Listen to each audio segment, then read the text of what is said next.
2 ঘন্টা আগেই জানা যাবে কোথায় হবে বজ্রপাত। প্রবাসীদের জন্য বিশেষ অ্যাকাউন্ট চালু করলো বাংলাদেশ ব্যাংক।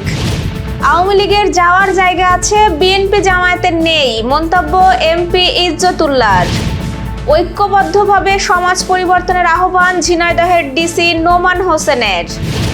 খামেনির শেষ বিদায়ে মোদিকে আমন্ত্রণ জানালো ইরান। দর্শক, গ্রামীণ কাগজের সকালের সংবাদে আপনাকে স্বাগত। আপনাদের সাথে আছি আমি স্বপ্না দেবনাথ। শুনছিলেন প্রধান শিরোনাম, এছাড়া রয়েছে রাশিফল। এবার চলুন যাওয়া যাক মূল আয়োজনে। অত্যাধুনিক প্রযুক্তির মাধ্যমে 2 ঘন্টা আগেই জানা যাবে কোন এলাকায় বজ্রপাত হওয়ার সম্ভাবনা রয়েছে।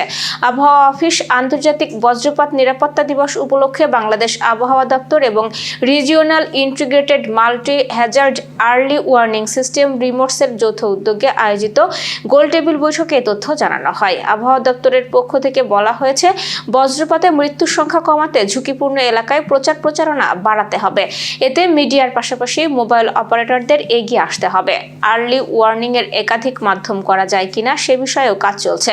এছাড়া প্রথম বজ্রপাত শোনার পর অন্তত 30 মিনিট বাসায় অবস্থানের পরামর্শ দেন বিশেষজ্ঞরা। কর্মকর্তারা জানান, অধিক বজ্রপাত প্রবণ 15টি জেলায় প্রায় 7000-এর মতো বজ্র নিরোধ ব্যবস্থা করা হবে। এছাড়া ঝুঁকিপূর্ণ এলাকায় আশ্রয় কেন্দ্র স্থাপনের কথাও জানান তারা। প্রবাসী বাংলাদেশিদের জন্য নতুন বিশেষ অ্যাকাউন্ট সুবিধা চালু করেছে বাংলাদেশ ব্যাংক। এখন থেকে দেশের ব্যাংকগুলোর অফশোর ব্যাংকিং ইউনিটে নন রেসিডেন্ট কনভার্টেবল টাকার অ্যাকাউন্ট খুলতে পারবেন প্রবাসীরা।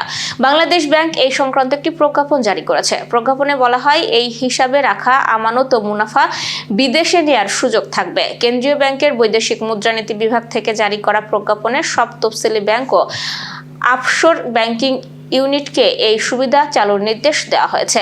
এর লক্ষ্য প্রবাসী আয়ের অর্থ আরও কার্যকরভাবে ব্যবহারের সুযোগ তৈরি করা, প্রবাসী আয়ের সঙ্গে বিনিয়োগের সংযোগ বাড়ানো এবং তফসিলি ব্যাংকের অফশোর ব্যাংকিং ইউনিটের মাধ্যমে অফশোর ব্যাংকিং কার্যক্রম সম্প্রসারণ করা। নতুন ব্যবস্থায় ব্যাংকিং চ্যানেলে পাঠানো বৈদেশিক মুদ্রায় বিপরীতে প্রবাসীরা অফশোর ব্যাংকিং ইউনিটের মাধ্যমে বিনিময়যোগ্য টাকার হিসাব খুলতে পারবেন। হিসাবটি সেভিংস, কারেন্ট বা ফিক্সড ডিপোজিট যে কোনো ধরনের হতে পারবে। এই হিসাবে অন্য অনাবাসী বিনিময়যোগ্য টাকা হিসাব থেকে স্থানান্তর করা অর্থ, সুদ বা মুনাফা, অনুমোদিত বিনিয়োগ থেকে পাওয়া আয়, শেয়ার সাবস্ক্রিপশনের ফেরত এবং বৈদেশিক মুদ্রা বিষয়ক অনুমোদন অর্থ জমা রাখা যাবে। জাতীয় সংসদে বাজেট আলোচনায় সাতক্ষীরা 1 আসনের জামায়াত ইসলামীর এমপি মোহাম্মদ ইজ্জতুল্লাহ বলেছেন, জনগণের আন্দোলনে আওয়ামী লীগ ক্ষমতাচ্যুত হয়েছে। বিএনপি জামায়াত সুশাসন দিতে ব্যর্থ হয়ে চাঁদাবাজি ও দুর্নীতিতে জড়ালে তাদেরও একই পরিণতি হতে পারে। তবে আওয়ামী লীগের যাওয়ার জায়গা আছে, বিএনপি জামায়াতের যাওয়ার জায়গা নেই। তিনি ক্রমবর্ধমান ঋণ ও বাজেট ঘাটতি নিয়ে উদ্বেগ প্রকাশ করে সরকার ও বিরোধী দলের সমন্বয়ে জনগণের কল্যাণে কাজ করার আহ্বান জানান। ঝিনাইদহে এনজিও সমন্বয় সভায় জেলা প্রশাসক নোমান হোসেন বলেছেন, সরকারি বেসরকারি সংস্থাগুলোকে ঐক্যবদ্ধভাবে কাজ করে সমাজ পরিবর্তনে এগিয়ে আসতে হবে। বুধবার ডিসি অফিসের সম্মেলন কক্ষে অনুষ্ঠিত সভায় তিনি আত্মহত্যা, বাল্যবিয়ে, মানব পাচার ও মাদক নির্মূলে গুরুত্ব আরোপ করেন। সভায় অতিরিক্ত জেলা প্রশাসক সাইফুর রহমান সহ বিভিন্ন এনজিও প্রতিনিধিরা বক্তব্য দেন। ডাচ সংস্থার তামাক বিরোধী কার্যক্রমের প্রতিবেদন উপস্থাপন করে। ইরানের সাবেক সর্বোচ্চ নেতা আয়াতুল্লাহ আলী খামেনির শেষ বিদায় ও জানাজা উপলক্ষে আয়োজিত অনুষ্ঠানে যোগ দিতে ভারতের প্রধানমন্ত্রী নরেন্দ্র মোদীকে আমন্ত্রণ জানিয়েছেন দেশটির প্রেসিডেন্ট মাসুদ পেজেশকিয়ান। আগামী জুলাই মাসে তেহরান ও মাশহাদে অনুষ্ঠিতব্য বহু শহর ভিত্তিক এই শোকানুষ্ঠানে বিশ্বের বিভিন্ন দেশের নেতাদের আমন্ত্রণ জানানো হয়েছে।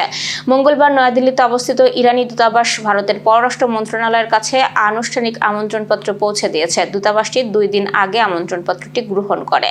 অনুষ্ঠান সূচি অনুযায়ী আগামী 4 জুলাই রাজধানী তেহরানে এই শোকানুষ্ঠান শুরু হবে এবং তা চলবে 6 জুলাই পর্যন্ত এবং 9 জুলাই খামেনির জন্মস্থান মাশহাদে তাকে দাফনের মাধ্যমে এই অনুষ্ঠান শেষ হবে। 86 বছর বয়সী খামেনি গত 28 ফেব্রুয়ারি যুক্তরাষ্ট্র ও ইসরায়েলের যৌথ বিমান হামলায় নিহত হন বলে প্রতিবেদনে উল্লেখ করা হয়েছে। যুদ্ধ পরিস্থিতি দীর্ঘায়িত হওয়ায় তার দাফন অনুষ্ঠান মার্চ থেকে পিছিয়ে জুলাই নির্ধারণ করা হয়। প্রেসিডেন্ট পেজেশকিয়ানের পক্ষ থেকে চীন, রাশিয়া, কাতার, ফ্রান্স, পাকিস্তান সহ বিভিন্ন দেশের রাষ্ট্র ও সরকার প্রধানদেরও আমন্ত্রণ জানানো হয়েছে। পাকিস্তানের প্রধানমন্ত্রী শাহবাজ শরীফ ইতিমধ্যেই ঘোষণা দিয়েছেন যে খামেনির শেষ বিদায় অনুষ্ঠানে একটি পাকিস্তানি প্রতিনিধি দল অংশ নেবে। দর্শক, এবার চলুন জেনে নিই কেমন যাবে আপনার আজকের দিন অর্থাৎ 25শে জুনের রাশিফল। মেষ রাশির মা বাবার সঙ্গে জরুরি আলোচনা হবে। দুপুরের পর কিছু পাওনা আদায় হতে পারে। সম্পত্তির ব্যাপারে চাপ বৃদ্ধি হবে। অন্যের উপকার করতে গিয়ে খরচ বাড়বে। চাকরির স্থানে জটিলতার জন্য দুশ্চিন্তা হবে। একাধিক পথে আয় করতে গেলে বিপদ ঘটতে পারে। বৃষ রাশির ব্যবসায়ে কর্মচারীদের সঙ্গে বিবাদে যাবেন না। বাড়িতে বন্ধু সমাগমে খরচ বৃদ্ধি পাবে। শরীর নিয়ে কষ্ট পেতে পারেন। ভাই বোনের সম্পত্তি নিয়ে বিবাদ হবে। সম্মান নিয়েও চিন্তা বাড়বে। কোনো ক্ষতির থেকে একটুর জন্য রক্ষা পাবেন। মিথুন রাশির বুদ্ধির ভুলে ক্ষতি হতে পারে। শরীর নিয়ে কষ্ট পেতে পারেন। সম্মান নিয়েও চিন্তা বাড়বে। কোনো ক্ষতির থেকে একটুর জন্যই রক্ষা পাবেন এবং চিকিৎসা খরচ বাড়তে পারে। সন্তানের জন্য দুশ্চিন্তা বাড়তে পারে। কর্কট রাশির কর্মক্ষেত্রে উন্নতি শেষ মুহূর্তে গিয়ে আটকে যাওয়ার মানসিক চাপ বৃদ্ধি পাবে। দাম্পত্য জীবনে বিবাদ হতে পারে এবং কুকথা বলার জন্য অনুতাপ হবে। প্রত্যাহিক কাজেও বাধা আসতে পারে। সিংহ রাশি আইনি কাজে কোনো উচ্চপদস্থ ব্যক্তির সাহায্য পাবেন। সন্তানের ব্যবহারে কষ্ট পেতে পারেন। বাড়িতে কোনো সুসংবাদ আসতে পারে। নিজের কাজের প্রতি নিজেরই গর্ববোধ হবে এবং জ্বর জ্বালায় ভোগান্তির আশঙ্কা রয়েছে। কন্যা রাশির বাড়িতে নতুন লোক নিয়ে দুশ্চিন্তা বাড়বে। কৃষিকাজের সাফল্য পাবেন। পড়াশোনায় সুনাম বৃদ্ধি হবে। দুপুরের পরে ব্যবসা নিয়ে বিশেষ আলোচনা হবে এবং ভ্রমণে না যাওয়ায় ভালো, কষ্ট বাড়তে পারে। প্রিয়জনের কোনো কাজে সংসারে অশান্তি বাড়বে এবং বাড়তি উপার্জনের যোগ আছে আজ। তুলা রাশির ব্যবসায় শত্রুর দ্বারা ক্ষতি হতে পারে। স্ত্রীর কারণে প্রচুর খরচ হওয়ার আশঙ্কা রয়েছে। কোমরের কষ্ট বাড়তে পারে। সব কাজের জন্য একটু ধৈর্য ধরতে হবে। পরিবারের সঙ্গে ভ্রমণের আলোচনা বাতিল হতে পারে। চিকিৎসার খরচ বৃদ্ধি পাবে এবং দাম্পত্য কলহ থেকে সাবধান থাকুন। বৃশ্চিক রাশি প্রতিবেশীর কারণে সম্মান নষ্ট হবার যোগ রয়েছে। সেবামূলক কাজে উন্নতি হবে। পরিবারে বিবাদের আশঙ্কাও আছে। কোনো বন্ধুর জন্য কষ্ট পেতে পারেন এবং শুভ কাজে সাফল্য লাভ হবে। পড়াশোনার জন্য বিদেশ যাত্রার পরিকল্পনা বাতিল হতে পারে এবং আপনার আলোচনায় মানুষ সন্তুষ্ট হবে। ধনুরাশির কর্মক্ষেত্রে মালিকের বশ্যতা স্বীকার করতে হতে পারে। শত্রুপক্ষের সঙ্গে আপোষ করে নিজের কাজ উদ্ধার করুন এবং প্রয়োজনীয় বিষয়ে দ্রুত এগিয়ে যান।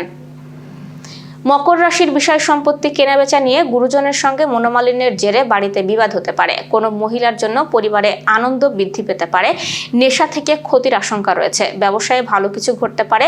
চাকরির স্থানে উন্নতির যোগ লক্ষ্য করা যাচ্ছে এবং ব্যয় বাড়তে পারে। কোনো বন্ধুর দ্বারা ক্ষতি হওয়ারও যোগ রয়েছে। কুম্ভ রাশি সকালের দিকে পেটের ব্যথা নিয়ে কষ্ট বাড়তে পারে। দুপুরের পরে একটু সাবধানে থাকুন। কোনো বিপদ ঘটতে পারে।